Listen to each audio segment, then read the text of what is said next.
One तो अभी तक एंगुलर मोमेंटम के अंदर हम लोगों ने डिस्कस कर लिया ऑर्बिटल एंगुलर मोमेंटम को। हमने उसका जो स्फेरिकल हार्मोनिक है उससे हमने उसके डेरिवेशन देखे थे। उसके बाद हमने कम्यूटेटर अलजेब्रा का यूज़ करके और जो ऑर्बिटल एंगुलर मोमेंटम है उसके अलग अलग ऑपरेशंस हमने देखे थे। उसके बाद लास्ट जो हमने पढ़ा था मैट्रिक्स पढ़ा था हमने ऑर्बिटल एंगुलर मोमेंटम का।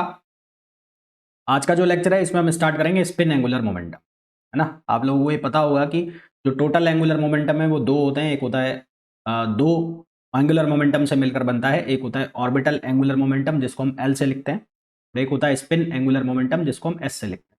तो यदि कोई पार्टिकल किसी एक्सिस के अबाउट रिवॉल्व कर रहा है, मतलब कोई पार्टिकल, ये कोई एक्सिस है और पार्टिकल इस एक्सिस के अबाउट ऐसे घूम रहा है ऐसे, तो इसको तो हम कहते हैं ऑर्बिटल मोशन। तो ये कौन सी मोशन है? Orbital motion. और यदि पार्टिकल अपने एक्सिस के अबाउट घूम रहा है, मान लो ये पार्टिकल ये अभी ऐसे घूम रहा है, तो ये ऑर्बिटल मोशन है। और यहाँ इसका कोई एक्सिस है और इसके अबाउट ये ऐसे रोटेट कर रहा है, अपनी जगह पर ही पड़ा पड़ा, तो इसको कहते हैं रोटेशन। और उस रोटेशन को कहा जाता है स्पिन। तो यदि पार्टिकल किसी एक्सिस के अबाउट ऐसे रिवॉल्व कर रहा है तो then it is orbital motion, है ना। रिवॉल्यूशन, रिवॉल्व कर रहा है तो वो ऑर्बिटल मोशन है। और अपने एक्सिस के अबाउट रिवॉल्व भी कर रहा है, वो साथ में अपने एक्सिस के अबाउट भी घूम रहा है, खुद के एक्सिस के अबाउट। जैसे अर्थ अपने एक्सिस के अबाउट घूम रही है जब वो सन के चारों तरफ चक्कर लगा रही है, तो अर्थ स्पिन मोशन भी कर रही है एक जगह पर, और वो साथ में रिवॉल्यूशन भी कर रही है, यानी कि ऑर्बिटल मोशन भी कर रही है। ठीक है। तो जब अपने एक्सिस के अबाउट जो रोटेशन होता है उसको हम कहते हैं स्पिन एंगुलर मोमेंटम, उसको हम कहते हैं स्पिन मोशन। और उसकी वजह से जो एंगुलर मोमेंटम आता है उसको हम नाम देते हैं स्पिन एंगुलर मोमेंटम। ये जो कॉन्सेप्ट है स्पिन एंगुलर मोमेंटम का, सबसे पहले स्टर्च गल्च ने दिया था। स्टर्च गल्च एक्सपेरिमेंट से इसको निकाला गया, जिसको स्पिन एंगुलर मोमेंटम कहा गया। स्पिन एक इंट्रिंसिक प्रॉपर्टी होती है, इनहेरेंट प्रॉपर्टी होती है किसी भी पार्टिकल की, है ना। किसी भी पार्टिकल की एक प्रॉपर्टी होती है, और आप पढ़ते भी हो स्टैटिस्टिक्स में कि एक ये पार्टिकल की स्पिन 0 है, इसकी हाफ है, इसकी n+1/2 हाफ है। तो हर पार्टिकल का एक स्पिन नंबर है ही है, चाहे वो 0 है पर उसकी कुछ ना कुछ स्पिन है। ये आउटर स्पेस से अफेक्टेड नहीं होती। अब जो जिस तरह से हमने स्पिन एंगुलर मोमेंटम हमने देखा था, और एंगुलर मोमेंटम के अंदर हमने कम्यूटेटर अलजेब्रा का यूज़ किया था, इसी तरह से स्पिन के लिए भी हम कम्यूटेटर अलजेब्रा का यूज़ करेंगे। तो हम क्या करेंगे, वहाँ पर हम लिखते थे LX LY, L+, L-, L² LZ। तो वो L सारा रिप्लेस हो जाएगा S से, SX XY, SY SZ, SZ SX, S² SZ। जो आंसर वहां पे आते थे हूबहू सेम आंसर यहां पर भी आएंगे, सिर्फ फर्क इतना होगा L की जगह रिप्लेस हो जाएगा S से। तो वहां पर हमने निकाला था LX LY, यहां पर हो जाएगा SX XY। वहां पर था LX LY equals to iota H cut SZ, यहां पर हो जाएगा SX SY iota H cut SZ। वहां LZ था, यहाँ SZ हो गया। ठीक है, वही साइक्लिक ऑर्डर में वहां बना था LY LZ equals to iota H cut LX, यहां पर हो जाएगा SY SZ equals to iota H cut SX। वहां पर था LZ LX equals to iota H cut LY, यहां हो जाएगा SZ SX equals to iota H cut SY। Similarly वहां पर हमने निकाला था L² LZ इक्वल्स टू 0, यहां पर S² SZ इक्वल्स टू 0। इसी तरह से वहां पर जब हमने जो आइगन स्टेट के साथ ऑपरेशन किया था, यानी कि SMS, वहां पर LM पर हमने ऑपरेट कराया था S² को, L² को, तो वहां पर बना था L+1 H कट स्क्वायर, वो जो कि आइगन वैल्यू थी L² की। और SMS, तो वहां पर L था, वो L रिप्लेस हो जाएगा यहाँ किससे? S से। तो S² को जब हम ऑपरेट कराएंगे SMS पर, तो यहां पर बनेगा SS+1 H कट स्क्वायर। तो ये क्या होगी? इसकी आइगन वैल्यू होगी S² की, है ना। ये क्या होगी? S² की आइगन वैल्यू होगी। तो फर्क सिर्फ इतना सा है कि वहां पर L चल रहा था, यहाँ पर S चलेगा। तो अगर आपने वो पढ़ा हुआ है क्या, ऑर्बिटल एंगुलर मोमेंटम, तो आपको ये समझना बहुत ही आसान होगा। और अगर आपने वो अभी तक भी नहीं पढ़ा है तो फिर आपको समझने में दिक्कत आने वाली है। ये जो स्मॉल s लिखा हुआ है ना, देखो वहां पर लिखा था मैंने कैपिटल L, और कैपिटल L बराबर होता है L, L+1 और H कट। ये जो है ना, ये वाला, ये स्केलर क्वांटिटी है, ये नंबर है, स्केलर क्वांटिटी है। और ये नंबर है, कौन सा नंबर है? क्वांटम नंबर है। और ये वाला जो होता है ये है वेक्टर क्वांटिटी, ये वेक्टर क्वांटिटी है।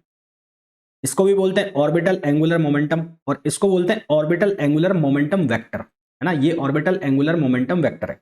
ये एल्जेब्रिक समेशन बनता है ऐसे बहुत सारा होगा, ये सिर्फ एक के लिए। इसी तरह से एक कैपिटल एस है जो ये है स्पिन एंगुलर मोमेंटम वेक्टर, और ये जो स्पिन एस है ये है स्पिन क्वांटम नंबर। तो ये स्मॉल एस जो है स्पिन क्वांटम नंबर है। एल से जब हमने बात की थी तो एल के लिए आया था magnetic orbital quantum number M आया था, जिसकी वैल्यू थी -L से L तक और 2L+1, यानी कि L की एक वैल्यू के लिए M की वैल्यू कितनी थी 2L+1। इसी तरह से स्पिन क्वांटम नंबर के लिए होगा MS, magnetic spin quantum number, और इसकी वैल्यू कहां से कहां तक होगी -S से और +S तक। कहां से कहां तक होगी -S से और +S, वो था -L से +L, ये होगा -S से +S। अब जो ये S है इसकी दो A की वैल्यू होगी या तो +½ या -½ तो उसके अकॉर्डिंगली MS की वैल्यू चलेगी। तो S² के लिए बना SS+1 H², इसी तरह से SZ के लिए वहां पर बना था LZ के लिए MH, यहां पर SZ के लिए बनेगा MSH, है ना। तो बहुत ज्यादा डिफरेंस नहीं आ रहा है, सिर्फ L और S का डिफरेंस आ रहा है। वहां पर बनाया था हमने राइजिंग ऑपरेटर L+ बना था LX + आयोटा LY, यहां पर हो जाएगा S+ = SX + आयोटा SY। वहां पर हमने बनाया था लोअरिंग ऑपरेटर, वो बनाया था L- बना था LX - आयोटा LY, यहां पर हम बना रहे S- = SX - iota SY। S+ की हमने आइगन वैल्यू निकाली थी H √S S+1 - MS MS+1। S- की आइगन वैल्यू हम निकाल रहे हैं H √S S+1 - MS MS-1। Lowering operator जो आइगन स्टेट है इसको 1 से बढ़ा देता है, राइजिंग ऑपरेटर सॉरी, और लोअरिंग ऑपरेटर उसको क्या कर देता है 1 से माइनस कर देता है, ये हमें पता ही है। फिर SX जो है वहां पर LX किसके बराबर था SL+ + L- 2, यहां पर S+ + S- 2। SY की वैल्यू वहां पर उसी के अकॉर्डिंग LY की वैल्यू के वो आई थी L+ - L- 2 आयोटा, यहां पर हो जाएगा S+ - S आयोटा 2 आयोटा। फिर एक्सपेक्टेशन वैल्यू हमने वहां निकाली थी, सेम एक्सपेक्टेशन वैल्यू यहां आएगी, सेम तरीका है, कोई इधर उधर नहीं है, सिर्फ L और रिप्लेस हो रहा है किससे S से, और M रिप्लेस हो रहा है MS से। तो S² की एक्सपेक्टेशन वैल्यू निकालोगे तो बीच में S² आ जाएगा, यहाँ इसकी आइगन वैल्यू डाल दोगे S S+1 H², वो बाहर आ जाएगा, ये नॉर्मलाइज हो जाएगा, नॉर्मलाइज होकर क्या वैल्यू दे देगा 1, तो ये इसकी आ जाएगी एक्सपेक्टेशन वैल्यू।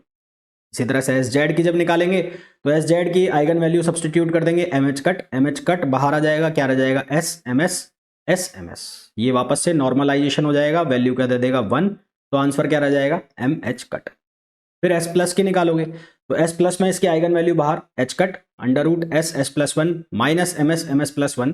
अब यहां पर आइगन स्टेट S+ ऑपरेट कर रहा है तो 1 से बढ़ेगी, तो अब ये ऑर्थोगोनल हो गया, और ये जैसे ही ऑर्थोगोनल होगा तो ये क्या वैल्यू देगा 0, ऑर्थोगोनल है तो क्या वैल्यू देगा 0, तो S+ हो जाएगा 0। इसी तरह से S- भी क्या हो जाएगा 0, S- ने भी अपनी वैल्यू क्या दे दी 0 वैल्यू दे दी। फिर आगे बात करते हैं SX का निकालेंगे, SX को कन्वर्ट करो S+ + S- 2, अलग अलग ऑपरेट कराओ, एक बार S+ को ऑपरेट कराओ, एक बार S- को। S+ को ऑपरेट कराओगे तो यहां पर ये चेंज होगा, चेंज होकर ये क्या बनेगा, ये बनेगा MS+1, है ना, तो ये क्या बनेगा MS+1।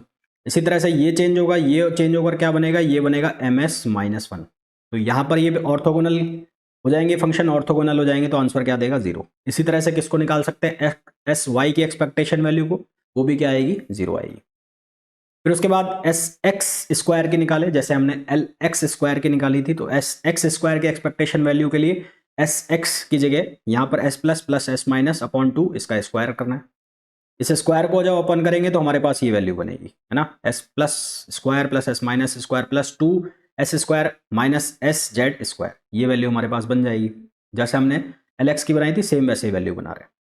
क्या करेंगे, दोनों को अलग अलग कर लो, इसको एक बार अलग कर लो और इसको एक साथ लिख लो, तो इसके साथ 1/4 भी आएगा तो ये 1/2 बनेगा। तो इसको मैंने एक पूरा अलग फंक्शन बना दिया और इसको एक पूरा अलग फंक्शन बना दिया, तो ये वाला तो 0 देगा ही देगा, इसको निकालने की जरूरत ही नहीं है, S+ S- लिखा हुआ है। अब इसका S² का जो आइगन वैल्यू है वो क्या बनेगी, वो बनेगी S S+1 S H², तो वो लिख दिया, 1/2 इसके साथ रहेगा ही। इसी तरह से SZ की आइगन वैल्यू क्या है MH, स्क्वायर में है तो M² H², तो आंसर क्या बन जाएगा, ये बाहर आ जाएगा, तो 1/2, ये 1/2 दोनों के कॉमन में है, तो ये दोनों के कॉमन में आ जाएगा, 1/2 S S+1 H² - MS² H², और ये वैल्यू नॉर्मलाइज हो जाएगी और ये नॉर्मलाइज हो जाएगी, तो ये वैल्यू हो जाएगी 1। तो इसकी एक्सपेक्टेशन वैल्यू क्या हो जाएगी 1/2 S plus 1 H cut square minus M S square H cut square.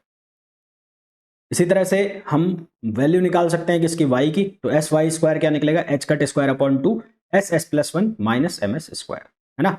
तो ये क्या हो गया कम्यूटेटर अलजेब्रा किसका, स्पिन एंगुलर मोमेंटम का। और मेरे को नहीं लगता कि आपको ये समझ में नहीं आया होगा, बहुत ही आसान है।